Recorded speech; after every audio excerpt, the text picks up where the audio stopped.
What if the Nephilim, those legendary giants born from the union of fallen angels and human women, didn't just inherit brute strength or supernatural abilities, but something far more dangerous? What if they also inherited access to something ancient, something forbidden? Clues found in megalithic ruins, obscure religious texts, and forgotten myths all point to one chilling possibility: portals. Not just symbols or metaphors, but actual gateways. Gateways that may have once allowed fallen angels to enter our world, and perhaps return to where they came from. But over time, these portals may have served another purpose, used by the Nephilim to travel, to flee divine judgment, or perhaps even to survive their extinction. And stay with me, because at the end of this video, I'm going to reveal a buried piece of evidence, something rarely seen, that could change everything you think you know about ancient history. To understand this, we have to go back to the original rebellion. The Watchers. These were the angels who defied heaven, descending to earth and corrupting mankind.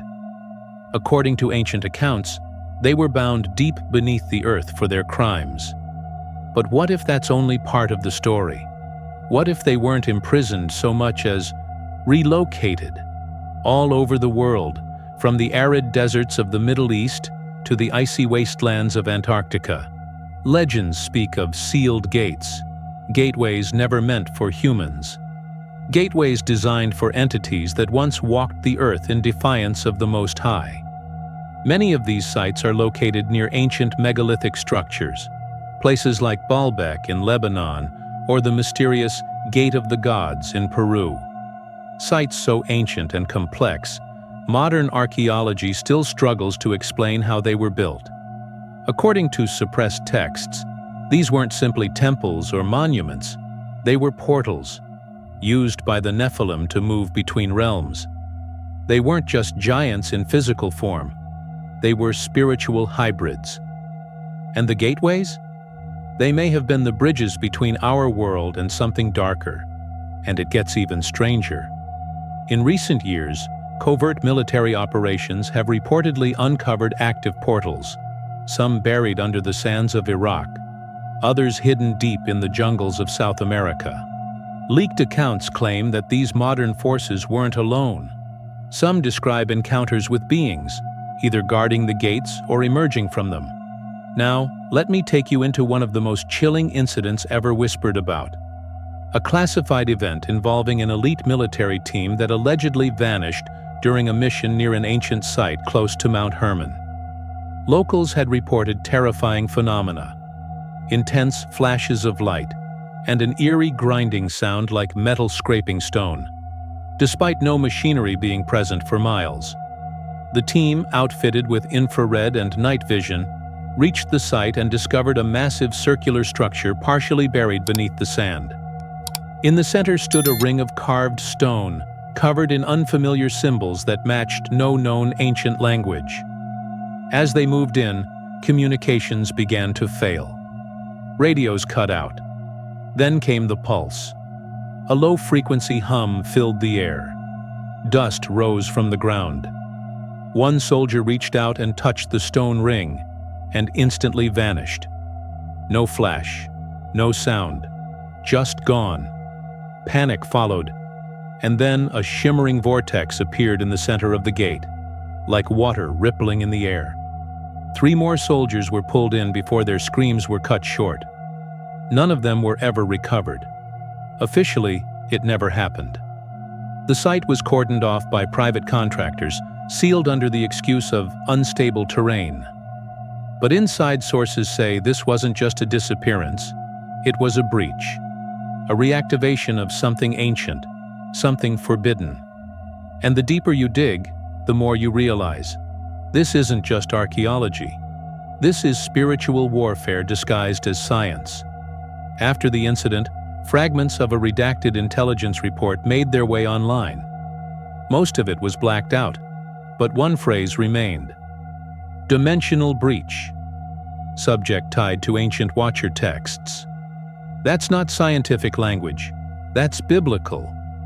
One of the most controversial ancient texts, the Book of Enoch, tells us that the Watchers, fallen angels, descended to earth at a specific location, Mount Hermon. Not metaphorically, literally. The text names the mountain and says they came down and made a pact, not just to corrupt mankind, but to procreate, creating the Nephilim. But what's often overlooked is how they got here. Enoch describes gates, gateways where the heavens opened and beings crossed through. These weren't dreams. These were actual locations. And the same text states that some of the Watchers were imprisoned in deep, dark places until the day of judgment. But those prisons? They were never meant to stay sealed forever. What's truly unsettling is this. The coordinates of the soldier disappearance are just miles from Mount Hermon, and the structure they found matches the shape described in ancient Sumerian and Akkadian tablets. Tablets that speak of gates to the heavens, used by the gods to descend. But these gods weren't kind. They demanded blood, worship, submission, and their arrival was always followed by the fall of a civilization. So who's trying to reopen these portals now? Think about it. Governments are spending millions funding remote archaeological digs. But the discoveries? They rarely reach the public. Why? Because this isn't about understanding the past, it's about controlling it. They're not just unearthing ruins, they're unsealing secrets. Technology that defies the known laws of physics. Murals depicting hybrid creatures, half man, half beast. And always the same outcome. Military lockdown. Classified findings. Silence. There's strong evidence that these portals still work, under very specific conditions. Ancient documents describe alignments with the moon, geomagnetic surges, and blood rituals, repeated across cultures, continents, and centuries. This isn't superstition, it's a system. Some researchers believe the process of reopening these portals has already begun, quietly and methodically, by secret societies who trace their lineage back to the Nephilim. These groups claim descent from the men of renown mentioned in Genesis 6, the ancient hybrid kings who ruled before the flood. And if that sounds like fiction, consider this. A hidden excavation site in Turkey allegedly unearthed a tablet bearing a symbol identical to one found near Mount Hermon. The language inscribed on both? An almost perfect match to Enochian script. The angelic language said to have been passed down by the fallen themselves. So now ask yourself, why would a so-called myth found in a banned religious text match real-world discoveries that are being actively hidden from the public? Because it was never a myth. It was a warning.